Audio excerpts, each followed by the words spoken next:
Hello, everyone, and welcome to Ask Better Questions, the podcast where we delve into leadership and personal development. I'm your host, Peter, and today I want to discuss the skills needed for effective team leadership. But more than that, I want to cover ways to motivate your team towards your vision. But before we even get to that, you need to have a vision. So you do have a vision, right? One that you can articulate. You have that elevator speech down, but do you actually have a vision? Like, really? Let's dive into that. But before we do, for those of you who are new here, I'm Peter Adams. I have over 20 years experience in leadership and consulting. I'm a published author and a speaker in the leadership space, and my mission is to help excellent leaders become exceptional leaders through a better mindset. Now, before we start today's episode, I'd like to take a minute to thank our sponsor, Color4 Solutions. Color4 Solutions offer leadership training, and for people who have reached a ceiling in their leadership journey, we want to help you achieve more without dedicating substantial time and effort. So leading great business teams requires a blend of skills and qualities. Principally, you need to be creating an environment, and I've said this in many of our previous episodes, you need to create an environment in which your team can thrive.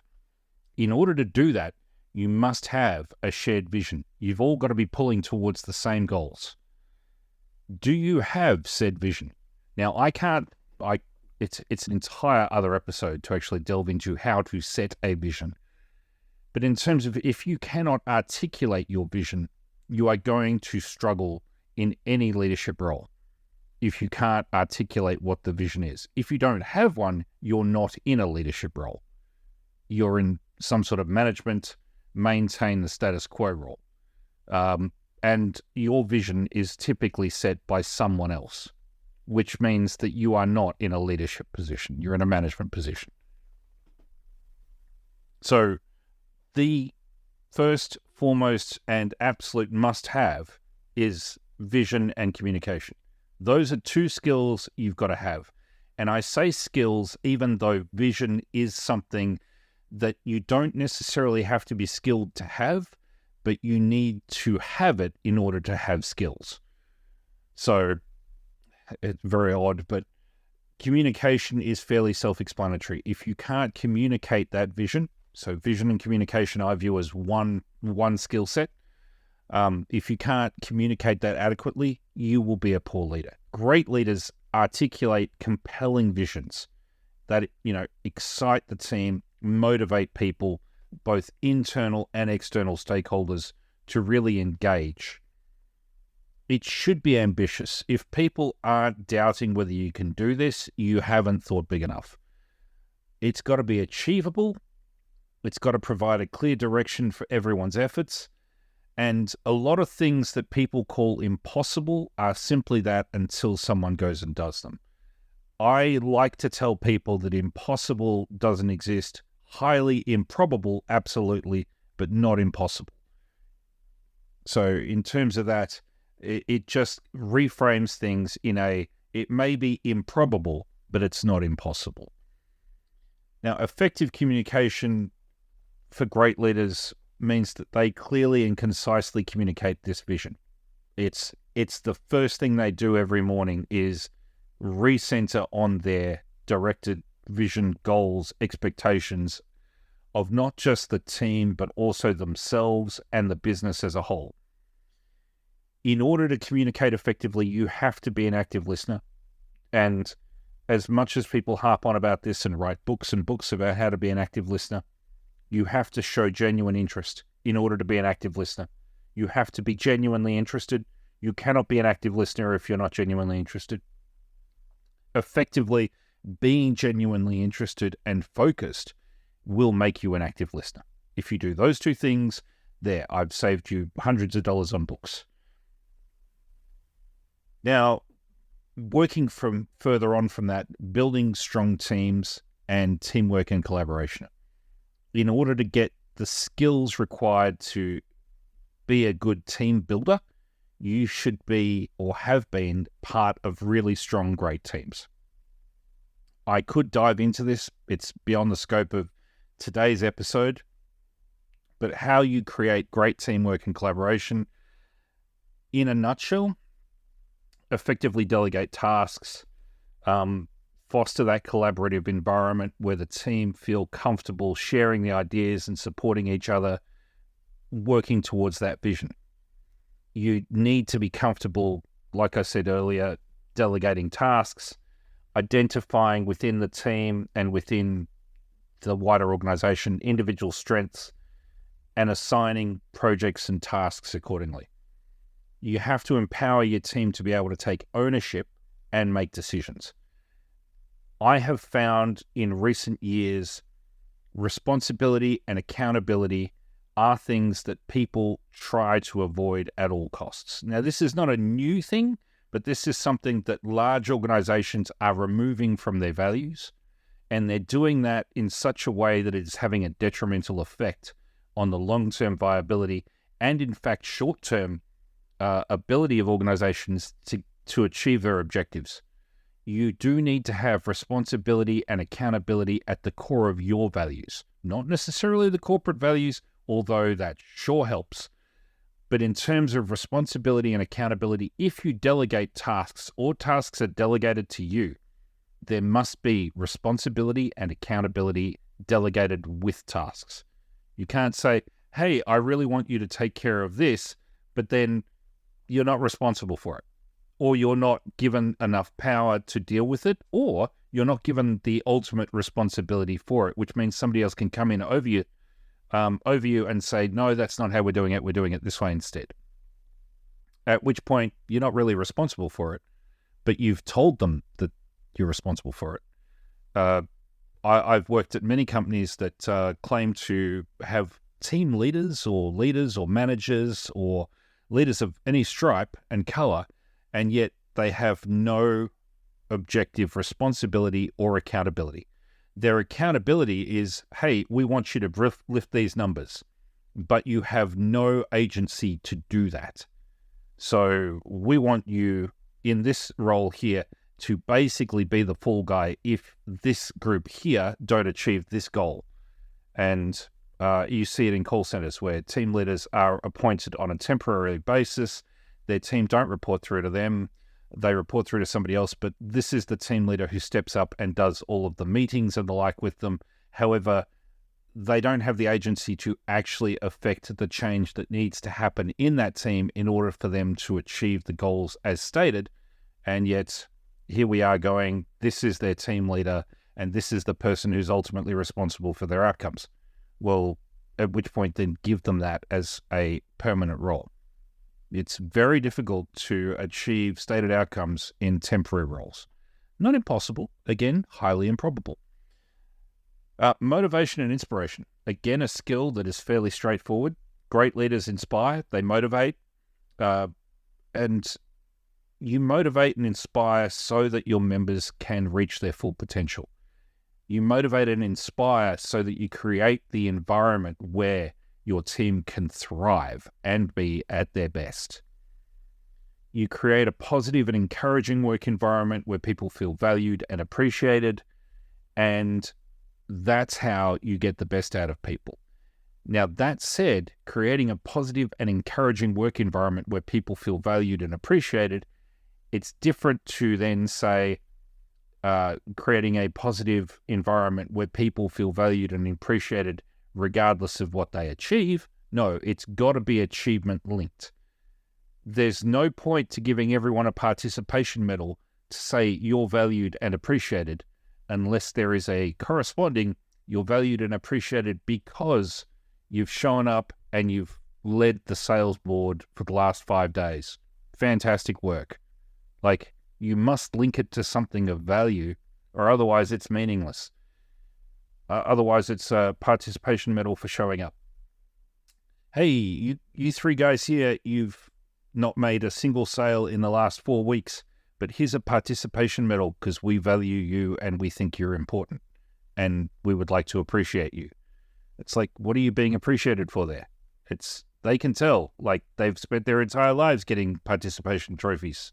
This is not going to motivate anyone to do anything. Or motivating. I've also seen valued and appreciated because of who you are, meaning your gender identity or otherwise. It's like that also falls flat. It might inspire that particular person, but all that's going to do is get the rest of the team offside. It's if they're not helping achieve the goal and the vision of the organization, then those things really, I'm not saying they don't matter, but I am saying they don't matter towards actually achieving your vision, unless your vision is to have a DEI team that is completely diverse, equitable, and inclusive. Even then, you must give everyone participation medals and can't celebrate any successes if you truly wish to be diverse, equitable, and inclusive. But anyway, I digress. Motivation and inspiration, we've covered this. Empathy and emotional intelligence. You need to be able to empathize with people. Now, some people believe sympathy and empathy are very similar. They are, but effectively, sympathy is they're there, and indicates that you'll do something to help them. Empathy is understanding where a person is coming from. So understanding their motivations and their drives. Sympathy is understanding the situation they're in and indicating that you do something about it. And empathy is more understanding the situation somebody's in from their point of view. So being able to view a situation from somebody else's point of view. Empathy is much more in tune with emotional intelligence and allows people to build trust and rapport. Sympathy allows people to play a victim card and get stuff done for them. So if you are under the pump and you really need some of your team to pull through, you might get some sympathy from your team, but only if they have empathy for you. So you really need to build that trust and rapport so that when you do need it, your team will step up. It's not the other way around. And so many leaders get that wrong. They go, I'm the leader. You guys need to pull up and do your absolute best in order to impress me so that we can then build trust and rapport. And you can see that that never works like that anywhere on the planet. Even in a military setting, there are points at which you can go, I can pull up and I can pull rank. Absolutely. And you might get something done, but it's not going to build trust and rapport. Your actions, the way in which you lead, builds trust and rapport. So the last one I had today was strategic thinking and decision making. Now, we have covered that at length previously. There's a number of other things I was going to touch on today, lifelong learning, integrity and trust, but we've kind of covered that just now. I would say I'm going to leave the skills required to be a great leader as just those that I've said today. There are others, and we could be here all day covering them all, but that's not the purpose of today's podcast. I wanted to cover off today 5 ways to motivate your team towards your specific vision. So the first amongst them is painting a compelling picture.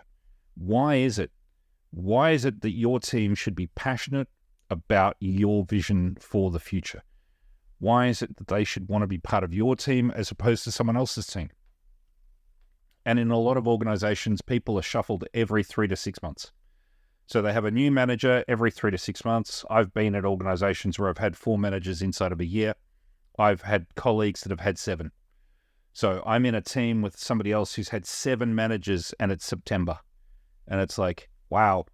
So you've been here 9 months? I don't know. I've been here 11 months, but I've had 7 managers in that time and they've all changed this year. In the space of 9 months, you've had 7 managers. That's insane. And how are you supposed to build trust and rapport and paint that compelling picture when there's nothing that's fixed in that equation? If there was a compelling, overarching organizational goal or vision that each of these managers had articulated in exactly the same way, perhaps, but by and large, if you don't have that stability, then you're working at an organization that isn't really worried about their vision and is even less worried about their staff. So connect with your vision and connect your team with that. And that way, the larger purpose that you're driving towards will resonate with your team and its values. Now, we also want to talk about breaking down the big picture. Large goals often feel overwhelming. So dividing the vision into smaller, achievable milestones and celebrate reaching each of these milestones allows you to keep a momentum going and showcase progress. This is something I learned quickly at when I started doing projects and project management, which I've been doing now for, near 20 years. The reality is you want to get quick wins on the board, and you want to point your team towards those quick wins and say, hey, look at what we've already achieved. Now, we might not be 80% of the way through the project, but we're 20% in, and we're only 1 or 2 weeks into the project. So let's keep up the momentum, guys. Let's keep pushing at it. Let's keep punching out those wins. Now, it's going to slow down, and we all know that, but we've already got runs on the board. So now we are, in cricket terms, middle order. We need to get through it, and we need to keep getting those runs at a steady pace. That said, we want to also empower the team for ownership. So giving team members ownership over the tasks and projects, and I've talked about it above in terms of delegation and responsibility and accountability. You need to focus accomplishment with that corresponding responsibility. So encourage the team to contribute ideas and involve them in the decision-making process in terms of how the goals and vision are achieved through the team, and what actions and activities need to be allocated, what needs to be delegated, what needs to be achieved, and who's going to step up and get these things done.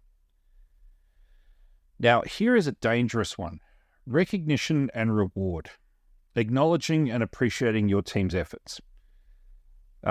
Public praise, bonuses, or other rewards can be powerful motivators.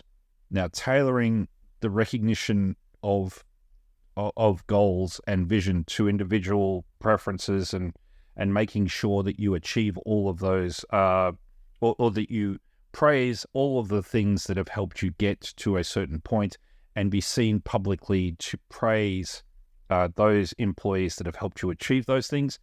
That is great. But if I may just share an anecdote, I had a friend who I was talking with a little while back who was saying that he works at a financial institution, and one particular employee for the last 9 months had been their best performer, bar none, of any team. And that was one of the smaller teams. And his manager continued to give him awards. He continued to get dragged up in front of everyone and said how wonderful this guy is. And he wasn't really into the receiving of awards. He was kind of sick of it. Like, you could tell he really didn't want to be there, didn't want to keep getting acknowledgements. He just wanted to go back and get his job done. That's all he wanted to do. And after 9 months, he handed in his resignation. And his boss's boss said, "What's this guy quitting for? He's our best performer. We cannot let him go." So his boss and his boss's boss turn up and ask him at his desk, "Why are you leaving?" And he's gone, "Well, if you have to ask me that, that's why I'm leaving." Because no one had asked him why he was performing so well. He then went on to detail to his boss that for 9 months ago, they had a massive sacking, which he survived. And he thought the team was understaffed. And it was grossly understaffed. And so he lifted. He'd been doing 80-hour weeks. He started doing 90-hour weeks. And he continued to do them for nine months. Continued to do 90-hour weeks, continued to perform his job and half of other people's job as well. And he continued to outperform everyone else on the floor. But he did that because he thought they were understaffed and there was relief coming. But instead, the higher-up said, "We just need to figure out what this guy's doing and get everyone to do it." Well, he was doing 90-hour weeks, and he was letting everything else in his life, including his personal life, suffer. That's what he was doing. And he was doing it for a company that didn't bother asking why he was doing it. They just thought he'd bought in. And this is why communication, recognition, and reward aren't things that are independent of each other, but recognizing why people are doing what they're doing and giving them what they're trying to achieve, not a reward in terms of, hey, here's a fresh, new, bright, shiny star to stick on your desk. Here's a medal of freedom. It doesn't matter if that's not what you're actually after.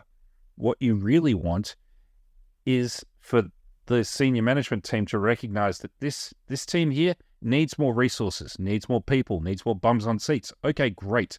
We've got the perfect person to train you because he's brilliant.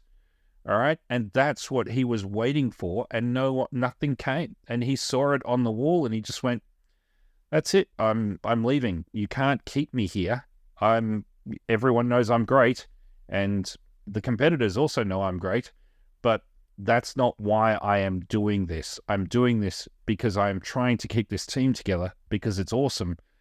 But you guys have ignored us and are not resourcing us properly. And that's why he ended up leaving. Now, the bosses recognized the mistake and tried to address it. Unfortunately, it was too late for this man. But it did turn out that the rest of the team were able to get some more resources shortly thereafter because the management recognized that this one guy had been holding up that team and a couple of other teams across the floor. And when he left, things did go to poop very quickly for a short period of time, I think 3 or 4 months. But then it bounced back. But it was pretty brutal. And it was a good example of recognizing and rewarding, but not in the way it should have been recognized and rewarded. You need to find out why people are overachieving or underachieving in equal measure. Both are important. If somebody is having personal problems, then you need to know about it, even for no other reason than you could acknowledge that's what's going on. Okay? It doesn't mean that they're a bad person. It doesn't mean that they're a good person. It just means they're a person that's going through some stuff and they may need some latitude. If it can be afforded to them, fantastic. If it can't, then at least you know what's going on and they don't have to take it personally. So further to that, one of the other ways to motivate your team towards a vision is investing in their growth. So providing opportunities for your team to develop skills and knowledge. Now, this particular gentleman had taken it on himself to outperform everyone else on the floor at the bank. And normally speaking, in some banking institutions, that would get you a lot of heat and people wouldn't like you very much, but yet people still love this guy. But providing those opportunities for teams to identify skills and knowledge gaps that they have and develop those, it shows that you value your team and that you want their growth and you want them to be their best and to thrive. So offering training programs, mentorship opportunities, or support them attending conferences to stay up to date in their fields, all of those things count towards investing in your team. Other things also account towards that. HR will tell you a lot of what motivates people to turn up to work isn't financial. But also a lot of things that team members would like are sometimes being able to leave when they need to leave early. Not hey, whoever gets the most sales this afternoon can leave early, leave half an hour early on Thursday.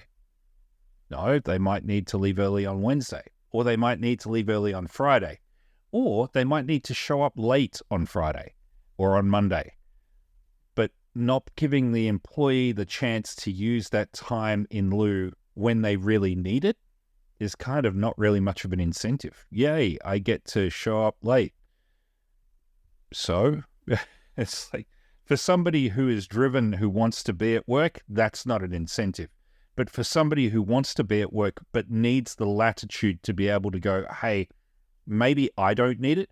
Can I give it to Jan because I know her son's band rehearsal or, recital is on Friday evening.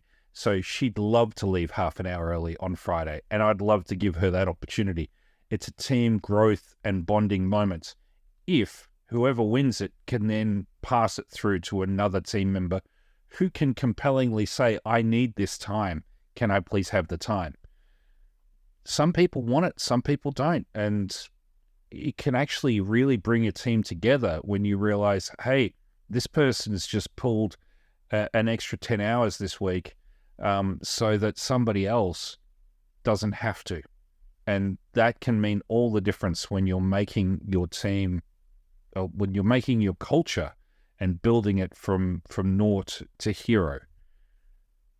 So the 0 to hero journey in a nutshell, figure out how to discuss with your team what your vision is, break it down into chunks and sizes that are achievable, and then make sure after having painted the compelling picture, breaking it down, giving it out to the team for them to own and empowering them to make it work, and then discussing and rewarding and recognizing who's achieved what.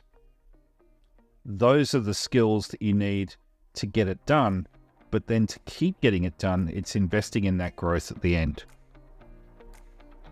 So, I hope you found these insights valuable and actionable. If you enjoyed today's episode, like and subscribe, but more importantly, share it with somebody who you feel needs to hear this message. Now, I'll be back next week with more. Until then, keep asking better questions, and remember, leadership is not about having all the answers. It's about asking the right questions. Take care, and we'll see you back here next week.